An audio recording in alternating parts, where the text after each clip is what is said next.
నమస్తే, welcome to our channel. నేను సిరి.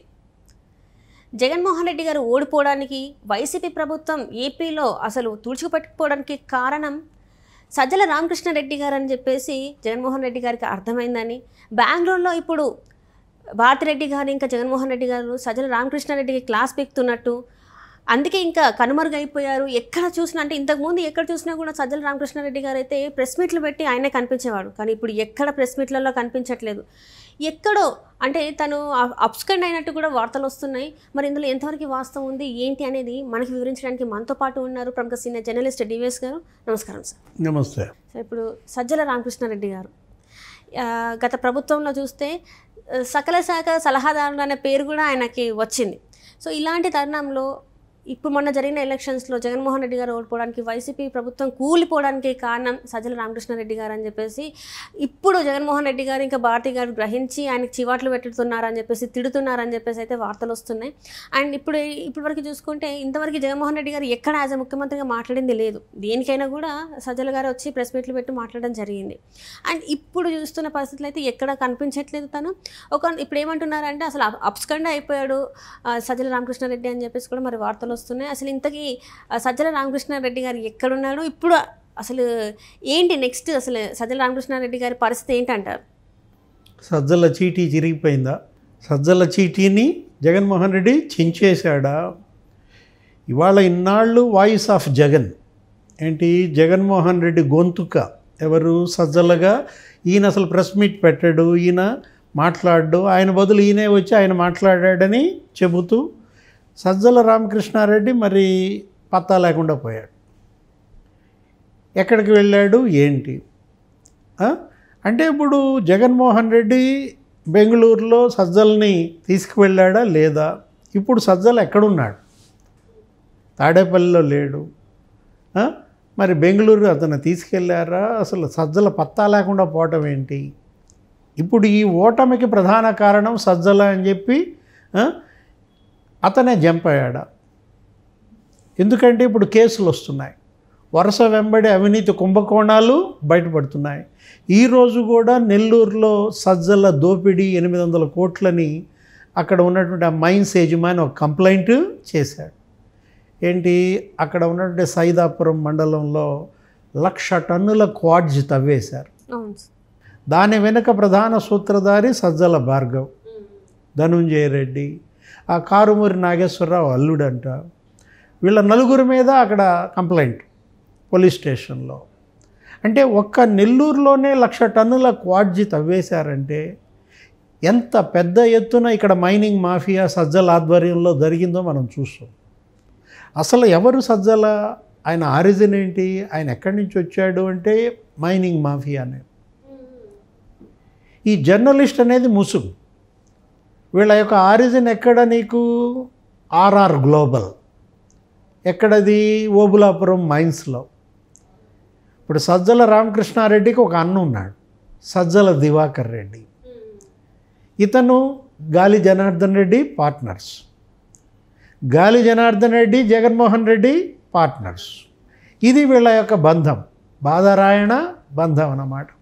ఓబులాపురంలో ఇనప ఖనిజం పెద్ద ఎత్తున కొల్లగొట్టారు రాజశేఖర్ రెడ్డి ముఖ్యమంత్రిగా.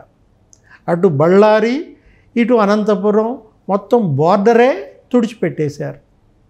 అక్కడ ఒక గుడిని కూడా కొట్టేశారు, ఓబులమ్మ గుడి. నీకు అదో పెద్ద సినిమా. గుడిని కొట్టేశారంటే అది మామూలు విషయం కాదు. బళ్ళారి మైన్స్ మొత్తం అంతా కూడా వీళ్ళు తవ్వేశారు. కర్ణాటక బోర్డర్ మొత్తం ఖాళీ చేసేసిన పరిస్థితుల్లో నీకు ఓబులాపురం నుంచి కృష్ణపట్నం దాకా ప్రతిరోజు కొన్ని వందల లారీల ఇనప ఖనిజం చైనాకి ఎగుమతి. ఆ లారీల కింద పడే 100 మంది చనిపోయారు. అదే అప్పట్లో తెలుగుదేశం పార్టీ ఒక బుక్ కూడా వేసింది, mining mafia A threat to democracy అని. ఈ బళ్ళారి ఈ గనుల దొంగ ఎవరు? గాలి జనార్దన్ రెడ్డి.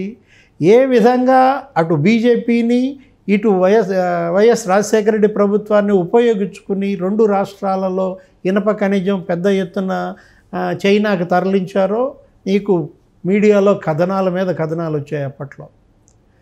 అక్కడ గాలి జనార్దన్ రెడ్డి తవ్వినటువంటి ఆ ఖనిజాన్ని ఆర్ఆర్ గ్లోబల్ రామకృష్ణ వాళ్ళ అన్నయ్యది. ఓకే.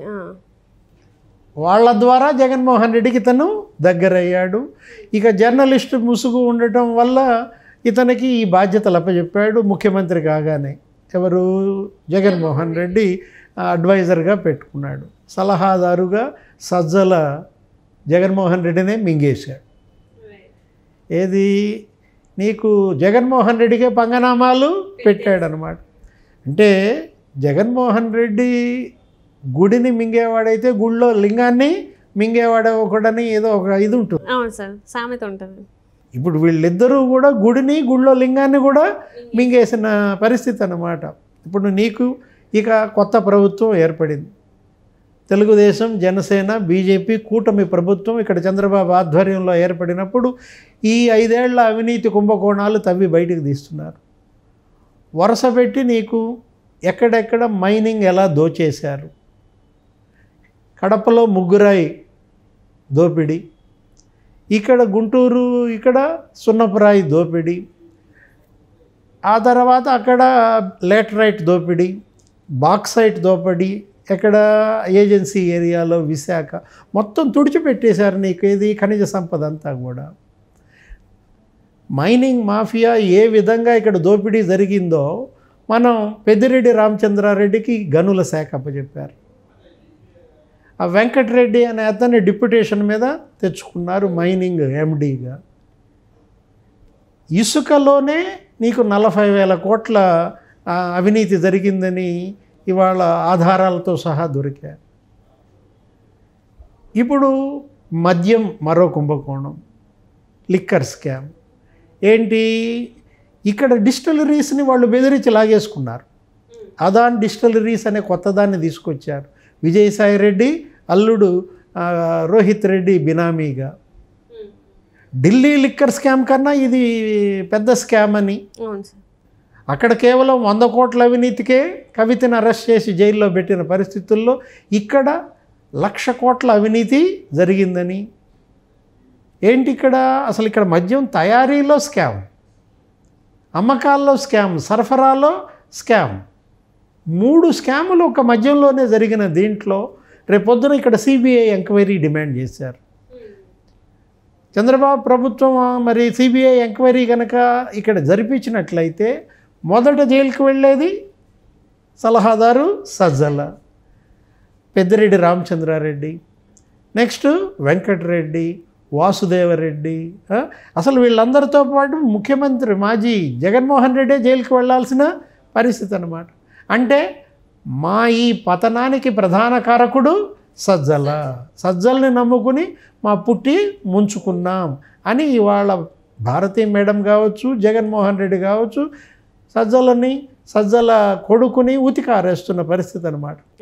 ఇద్దరు తండ్రి కొడుకులు పత్తా లేకుండా పోయారు. సజ్జల భార్గవ్కేమో సోషల్ మీడియా అప్పచెపితే అతను సోషల్ మీడియాలో చేసినంత వ్యక్తిత్వ హననం, మహిళల పైన పెట్టిన పోస్టులు, పెద్ద ఎత్తున అందులో దోపిడీ సోషల్ మీడియా పేరుతో. ఇటు సాక్షి దినపత్రిక కొనుగోళ్ళు ఒక దోపిడీ, అదొక స్కామ్. సాక్షికి ఇచ్చిన యాడ్స్ మరో స్కామ్. ఎటు చూసినా అసలు యాడ్సే. వెల్ఫేర్ స్కీముల్లో ప్రతి స్కీములో కూడా స్కామ్ జరిగినటువంటి పరిస్థితుల్లో వీటన్నిటిపైన విచారణ కనుక జరిగినట్లయితే ముందు దొరికేది ఎవరు? సజ్జల.